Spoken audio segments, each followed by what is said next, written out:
on the mic even while you sleep. Beth and Steve, always diving deep.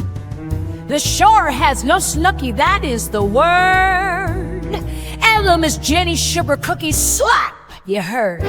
Hey everybody, and welcome back to Lycoming Ya Heard. I'm Steve Marshall. And I'm Beth Fulmer. All right, so we're diving into something pretty important for us here in Lycoming County, the West Branch Firemen's Association, the WBFA.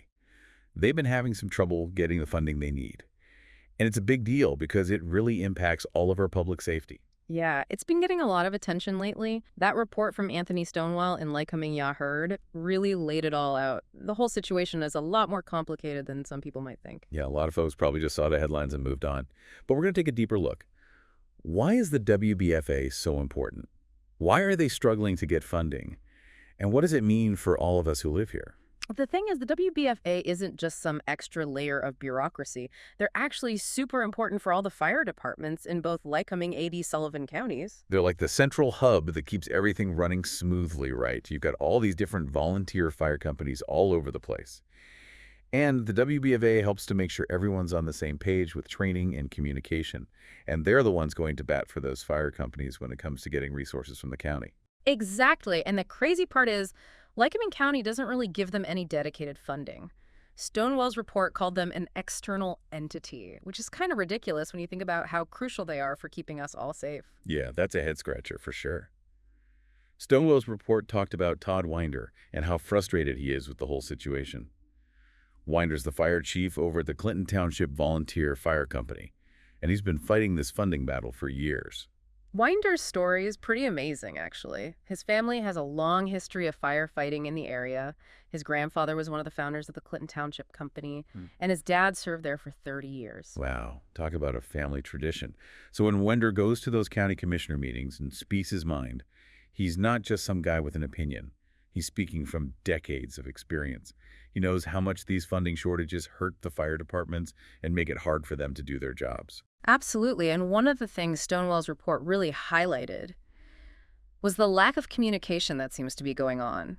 Winder said he's never even met the county's director of financial management. Seriously. Meanwhile, the county officials are saying they haven't even gotten any official requests for funding from the WBFA. It sounds like a total mess. Like the left hand has no idea what the right hand is doing. And unfortunately, it's the community that ends up paying the price. Right. At the end of the day, it's about making sure our firefighters have what they need to keep us safe. I think a lot of us take our local fire departments for granted. We just assume they'll always be there when we need them. But the reality is they're stretched thin, they don't have enough funding, and they rely heavily on the community's support. And that support can make a huge difference. We're not just talking about money here. It's about investing in our community's safety and making sure everyone's protected. Absolutely. And you know what's interesting? Stonewall mentioned in his report that Lycoming County actually did give some pretty decent funding to fire departments back in 2024. Almost $99,000 from the American Rescue Plan Act went towards helping those fire companies, things like cost overruns and getting new equipment. Right, and that money was spread out across a bunch of different departments, independent hose, citizens hose down in Jersey Shore.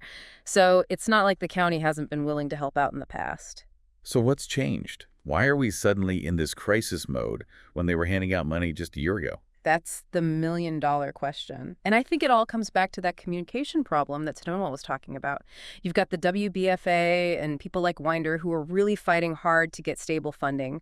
They need to make sure all those fire companies have what they need to do their jobs. And then you've got the county officials who are saying they haven't even gotten any official requests for funding. It's like they're living on different planets. Yeah, totally different worlds. And it all circles back to how the WBFA fits into the whole county structure. Remember, they're not an actual county department.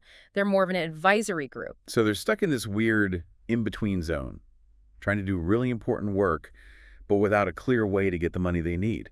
Exactly. And that's why this communication breakdown is so bad. If the WBFA can't even get their requests heard, or if there's no process for asking for money, it puts everyone at risk. It's not just about getting new fire trucks or fancy gear either. When they don't have enough money, it affects everything. Training, recruiting, even just keeping the lights on at the fire station. Oh, yeah, the cost of everything's going up. Fuel insurance, it's just basic maintenance. Every dollar counts, and when those dollars aren't there, it puts a strain on the whole system. And at the end of the day, it's about saving lives. People forget that fire departments respond to all kinds of emergencies: house fires, car accidents, people falling in the river, hazmat spills. They're usually the first ones on the scene. They provide that critical help until the ambulance or the other emergency services can get there. So what happens if they can't get there fast enough? Or if the fire truck breaks down on the way? Or they don't have enough people to handle a big emergency? Those are some serious questions, and it's why this whole funding thing is so important. It's not about some numbers on a spreadsheet. It's about keeping our community safe and sound. It's easy to forget that these are real people, our neighbors, our friends, our family members. They're volunteering their time and risking their lives to protect us. And they deserve our support. They're not asking for the world, just the basic resources they need to do their jobs well. So what can we do? We're not politicians. We can't just force the county commissioners to give the money, and we can't magically fix all those communication problems. We're not totally powerless, are we? No, not at all. Stonewall's report wasn't just about pointing fingers. He wanted people to actually do something about it. Right. Awareness is key. We need to keep talking about this issue, make sure it doesn't get swept under the rug. Share that article with your friends and neighbors, post it on social media. Let those county officials know we're paying attention. Exactly, and it's not enough to just complain. We need to come up with solutions, too. One thing that stood out to me in the report was that idea of giving the WBFA their own line in the county budget. That would make a lot of sense, wouldn't it? It would give them some stability so they wouldn't have to rely on those one-time grants. And everyone would be able to see exactly how much money they're getting. It would show that the county is serious about supporting them in the long run. Yeah, that seems like a no-brainer. But it's probably not going to happen without a fight. Maybe we need to start a petition or something. Get people to email the county commissioners and tell them this is important. The more people who speak up, the better. They can't ignore us if we're all demanding action. What about Sullivan County? Why should Lycoming County taxpayers be the only ones paying for something that benefits both counties? That's a great point. That's something they need to figure out between the two counties, maybe some joint meetings to come up with a plan that's fair for everyone. So we've got the awareness campaign, the push for a dedicated budget line, and the whole Sullivan County thing. What else can we do? Well, we can always support our local fire companies directly. Volunteer your time if you can. Even small donations can add up. And don't forget to tell their stories. Let people know about the incredible work they do. That's so important. We need to celebrate these folks who are putting their lives on the line for us. They deserve our gratitude and our financial support. And remember, funding is just one piece of the puzzle. We still need to fix those communication problems, maybe some town hall meetings or community forums, get everyone in the same room and talking to each other. That's a great idea. This whole deep dive has been really eye-opening. It's easy to forget about these things when everything's going smoothly. But this is a reminder that public safety is something we can't afford to take for granted. Absolutely. We need to be proactive, not reactive. This is our community. We need to take ownership and make sure everyone's safe. Well said.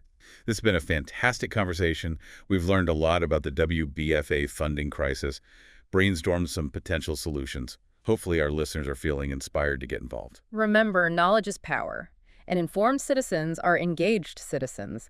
Let's keep this conversation going and work together to make our community a safer place for everyone. Like, follow, and share. Lycoming Ya Heard. There, pulses of the port, and why do people leave? Crank up the truth with Beth and Steve.